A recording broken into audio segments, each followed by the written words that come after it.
துலாம் ராசிக்காரர்களுக்கு மிகச்சிறப்பான முன்னேற்றங்கள், பொருளாதார முன்னேற்றங்கள் இருக்கக்கூடிய அமைப்பு மாசி மாதம் கண்டிப்பாக உண்டுங்க. ராசிநாதன் குருவின் பார்வையில் இருந்தா யோகம், ராசி குருவின் பார்வையில் இருந்தா யோகம், ரெண்டும் சேர்ந்து இருந்தா டாப் டக்கர் யோகம் அப்படின்னு தான் சொல்லுவேன். போன வருஷம் இருந்ததை விட இந்த வருஷம் நல்லா இருக்கிறீங்க, போன மாசம் இருந்ததை விட இந்த மாசம் நல்லா இருக்கிறீங்கன்னு சொல்லுவேன். 12 ராசிக்காரர்களே துலா ராசிக்காரர்களுக்கு தான் இப்ப கோட்சாரங்கள் உண்மையிலேயே நல்லா இருக்கு. உலகம் முழுக்க பரவி இருக்கும் ரெட்ரோ ஆன்மீகம் நேயர்கள் அனைவருக்கும் இனிய நல்வாழ்த்துக்கள். எல்லோரும் நன்றாக இருப்பீர்கள். இதோ மாசி மாதம் பிறக்க போகிறது. தை பிறந்தால் வழி பிறக்கும்னு சொன்னாங்க. தை மாசம் ஏதோ கொஞ்சம் வழி பிறந்த மாதிரி தான் இருக்குது. ஆனா வழி பிறந்துருச்சா வழி பிறக்கலையான்றதை கூட அப்படி ஒன்றும் பெருசா தெரியல. சரி, தை மாதம் இப்படி நகர்ந்து இருக்கின்ற நிலைமையில இந்த மாசி மாதம் ஏதாவது ஒரு மிக முக்கியத்தை செய்யுமா அப்படின்ற எண்ணங்கள் 12 ராசிக்காரர்களுக்கும், குறிப்பா மேஷம் முதல் மீனம் வரையிலான 12 ராசிக்காரர்களுக்கும் கண்டிப்பாக இருக்கும். தை மாதத்துல, இந்த மாசி மாதத்துல, கடந்து விட்ட மாதத்தை பற்றி நம்ம பேச வேண்டாம். இப்போது வரப்போகின்ற இந்த மாசி மாதத்துல ஏதாவது சிறப்பான அமைப்புகள் கிரகங்கள்ல இருக்கா அப்படின்னு பாத்தீங்கன்னா, என்ன, சூரியன் எப்பவுமே தன்னுடைய வீட்டை தானே பார்க்கக்கூடிய ஒரு அமைப்புல இருப்பார். இதுல என்ன ஒண்ணு, சூரியன், புதன், சுக்கிரன், ராகு, செவ்வாய்னு ஒரு 4-5 கிரகங்கள் மாசி மாசத்துல ஒன்னா கூடும். அதை பார்த்தே நிறைய பேர் ஐயோ எனக்கு இப்படி நடக்குமா அப்படி நடக்குமா, ஒருவேளை கெடுதல்கள் நடந்துருமோ, என்னுடைய ராசிநாதன் கெட்டு போறாரு. ஏன்னா கிட்டத்தட்ட ஒரு 4 கிரகங்கள் ராகுவோட சேர்ந்து கெடுது. செவ்வாய், மேஷராசி விருச்சிக ராசிக்கு அதிபதியான செவ்வாய், அதற்கப்புறம் சுக்கிரன் ரிஷபத்திற்கும் துலாத்திற்கும் அதிபதியான அமைப்பு, மிதுனம் கன்னிக்கு அதிபதியான புதன், அவரும் அப்படியே ராகுவோட சேர்ந்து கெடுறாரு. ராசிக்கு அந்த மாசம் முழுவதும் அங்கே அதே வீட்டில் இருக்கக்கூடிய சூரியனும் ராகு கூட சேர்றாரு. அப்ப 4 கிரகங்கள் ராகுவோடு சேர்ந்து 5 கிரகங்களாக கூட்டு முயற்சியாக மாதத்துல ஒரு தடவையோ 2 தடவையோ சந்திரனும் சேர்ந்துட்டு போவார். அப்ப இவ்வளவு பெரிய கூட்டு சேர்க்கை நடக்கும் பொழுது ஏதாவது எனக்கு ஒரு கெடுதல்கள் நடக்குமா அப்படின்ற ஒரு எண்ணங்கள் ஜோதிடம் அறிந்தவர்கள், ஆர்வலர்களுக்கு கண்டிப்பா இருக்குங்க. 5 கிரக கூட்டு சேர்க்கைன்னு வேணா எடுத்துக்கோங்க, 6 கிரக கூட்டு சேர்க்கைன்னு வேணா எடுத்துக்கோங்க. ஆனா என்ன ஒண்ணு, யாராவது ஒருவருக்கு இந்த பயம் இருக்குது அப்படின்னு பாத்தீங்கன்னா, மிக முக்கியமாக அந்த பயத்தை தூக்கி அப்படியே தள்ளி வைங்க. ஏன்னா இத்தனை கிரகங்கள் ஒன்றாக இணைந்தாலும் கூட 4 கிரகங்கள் ராகுவோடு சேர்ந்து கிரகண தோஷம் என்கின்ற அமைப்பை அடைந்தாலும் கூட, இதுல பாத்தீங்கன்னா செவ்வாய், புதன், சுக்கிரன் 3 பேருக்குமே கிரகண தோஷமும் ஏற்படும், கூடவே அஸ்தங்க தோஷமும் ஏற்படும். அவ்வளவுத்துக்கும் நிவர்த்தி அந்த குரு என்ற ஒரு பெரிய மகா அசுர சுபகிரகத்துடைய பார்வை இருக்குதுங்க.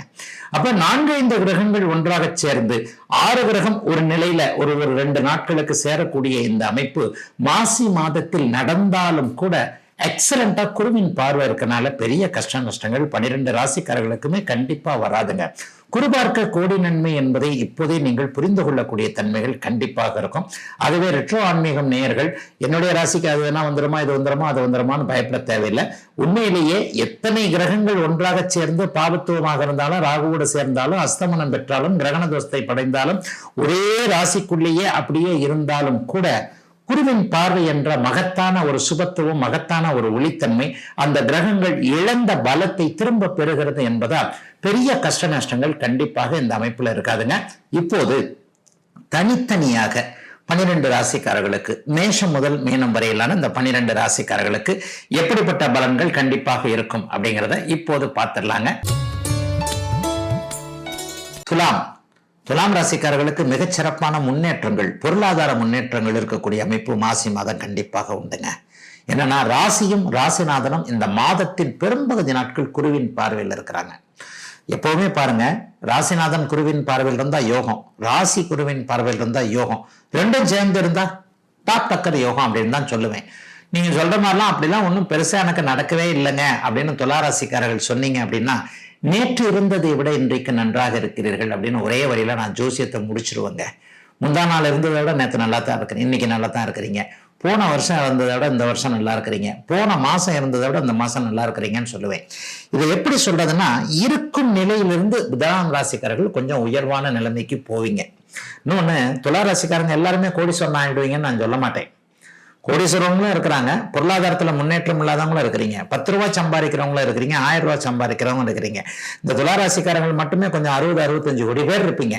அவங்க எல்லாரும் ஒரே மாதிரி இருப்பீங்களா? இருக்க மாட்டீங்க. ஆனா ராசிக்கு பொதுவான தன்மைகள் நன்றாக இருக்கும் பொழுது நேற்று இருந்ததை விட இன்றைக்கு நன்றாக இருப்பது. மாசி மாதம் 1ஆம் தேதி ஆரம்பிக்கும் போது இருந்ததை விட மாசி மாதம் 30ஆம் தேதி ஆமாங்க நான் நல்லா தாங்க இருக்கிறேன், இந்த மாசம் சில பிரச்சனையை முடிச்சிருக்கிறேன், ஒரு 4 காசு வந்திருக்கு, இந்த அளவிற்கு மனைவி சந்தோஷமா இருக்கிறார், கணவன் சந்தோஷமா இருக்கிறார், குழந்தைகள் சந்தோஷமா இருக்கு, நான் நினைச்சது கொஞ்சம் ஏதோ ஓரளவுக்கு நடந்திருக்கு, ஏதோ ஓரளவிற்கு.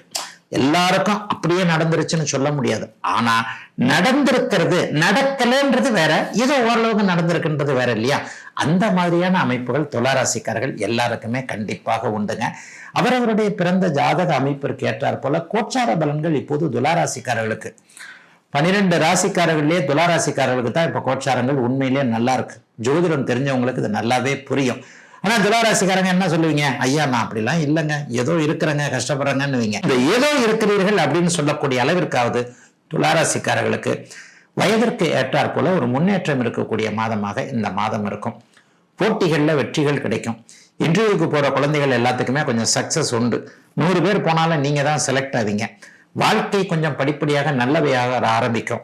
காதல் நன்றாக இருக்கும். ஓரளவிற்கு சம்பாதிக்க முடியும். கையில காசு பணம் நல்லா இருக்கும். பிறர் மதிக்கத்தக்க அமைப்புகள்ல நல்ல வாய்ப்புகள் கிடைக்கும். உயர்ந்த லட்சியங்கள் இப்போது தென்படும்.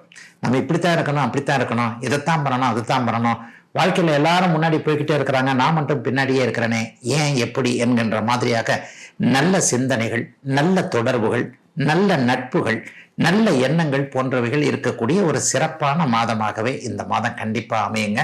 துளாராசிக்காரர்களுக்கு பெரிய கஷ்டங்கள் மாசி மாதம் உண்மையிலே கிடையாதுங்க. எத்தனையோ கோடி ஜென்மாவிலே புண்ணியம் செய்தால்தான் வாய் முருகான்னு சொல்ல வருமா? சிவன், பிரம்மா, மகாவிஷ்ணு, அம்மன், பெருமாள், விநாயகர் நிறைய சொல்றீங்கல்ல. ஆனா இவங்க எல்லாருமே என்ன சொல்லுவோம்? இந்து கடவுள்னு சொல்லுவோம். ஆனா ஒரே ஒரு கடவுளை மட்டும்தான் தமிழ் கடவுள்னு சொல்றோம். இதுலயே தெரிஞ்சுக்கலாம் முருகருடைய சிறப்பு என்னன்னு. நான் என்னையா தப்பு பண்ணேன்? எனக்கு தெரியல உன்னை பத்தி, அதுக்காக எனக்கு இவ்வளோ பெரிய தண்டனை கொடுத்தியா நீ? ஓன்னு அழறேன். உலகளந்த பெருமாள்னு கேள்விப்பட்டிருக்கேன். யாரை சொல்லுவா? பெருமாளை சொல்லுவார். ஆனா முருகப்பெருமான் 2வது முகமாக பூமிக்கும் வானத்திற்கும் காட்சி கொடுக்கக்கூடிய முருகன் 2வது முகம் வாமதேவ முகம்னு பேரு. உங்களுக்கு ஒரு கஷ்டம் வந்துருச்சு, என்ன பண்ணுவீங்க? முருகன்னா சொல்லுவீங்க, ஐயோ முருகா என்னை எப்ப காப்பாத்துவ? எனக்கு யாசகம் போட்டுட்டு போனாங்க. நான் யாசகம் வாங்க போன இடத்துல உட்கார்ந்தேன்னு கூட எனக்கு தெரியாது. அதான் சொல்லுவாங்க, செவ்வாய் வெறுவாய் அல்ல, முருகனை நினைத்தால். முருகா என்ற ஒத்த சொல்லுக்கு, அந்த ஒத்த மந்திரத்திற்கு அங்க வருவாய் மட்டுமே இருக்கும். வரம்பில்லாத அருளை தருபவன் முருகன். அப்ப எதிரியான அந்த சூரபதுமனையே தன்னோடு வைத்துக் கொள்ளும் முருகப்பெருமான் நமக்கு எதை தர மாட்டான்?